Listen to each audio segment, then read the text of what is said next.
Here are a few thoughts of winter of 2023, the end of January and 1st of February.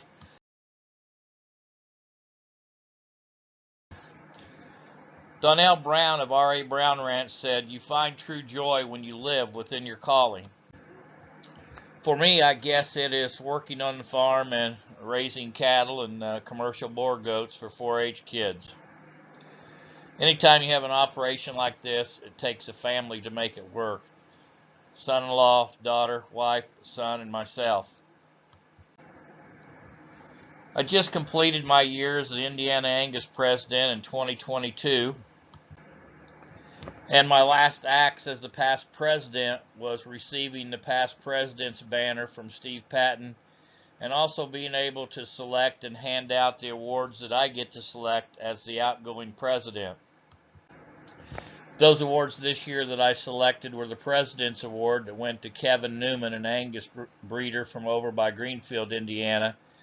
And then the 2022 Angus Farm Family Award went to Richard and Cyril Brooks, a family that goes to many, many Angus events. And anytime they go, there's always tons of pictures posted on Facebook afterwards. Following that, I was honored and humbled to be elected to the Indiana Beef Cattle Association as their president for 2023, and very fortunate to have an excellent executive team to work with Jenny, Andrew, Jill, Keegan, Kelly, and Tim.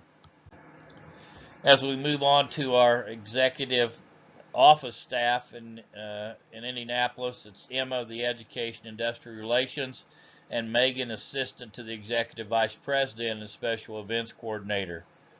And our retiring IBCA executive vice president, Joe Moore, who will be leaving us as of March 30th.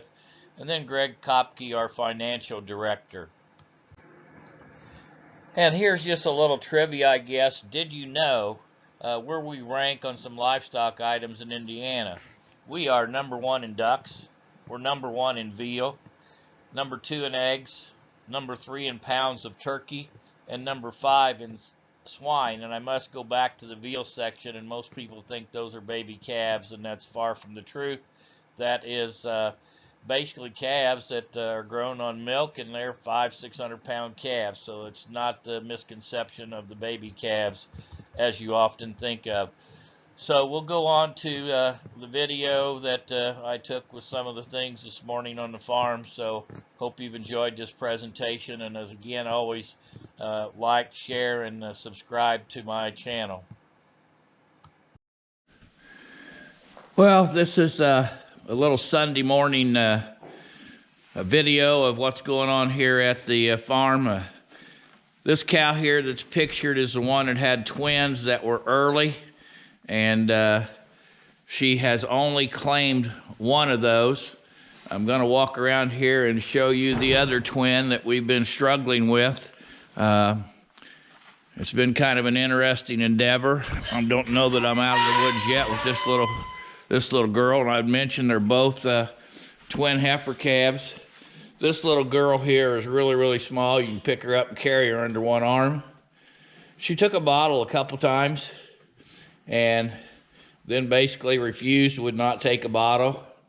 This morning I did a little honey trick, put honey on my fingers, put it in her mouth, and she started nursing on my fingers. I then put the honey on the tip of the bottle, and she sucked down about 1.5 quarts of milk. So maybe she's turned the corner. She was a little more active this morning than she has been at any time in the last several days. But man, I hate to keep tubing them because that's got to be as little as she is. That's hard on their throat.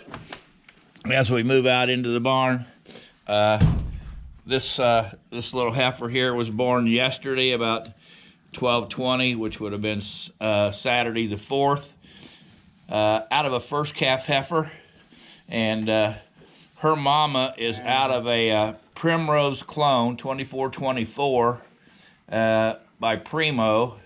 And then this little heifer calf is a True North. And I'll mention that those other two twin heifer calves were both out of True North as well. I'll show you one other cow. My daughter and family calls this cow Fancy. I call it a mistake. We bought back a 4-H heifer from a family that decided they didn't want to keep her after they had shown her. She supposedly hadn't been running with the bull. And one day the following spring, this girl is what showed up out of that heifer that we bought back. So somewhere there was a bull, I would say. And here's her calf, and it's doing fine. We had to kick them out into a lot because we just didn't have room for that other first calf heifer to calve, and you can see it's doing well. It is a Boulder, which is Boulder's a half-blood semi-bull, and we've got along pretty well with his calves. They turned out to be kind of fancy. So that's the update on calving, and we still have about, we're only probably halfway done. I know you probably can't see this one very well. This was a calf that was born maybe a week and a half ago. It is a Here I Am heifer calf, but its eyes turned really grayish, whitish color.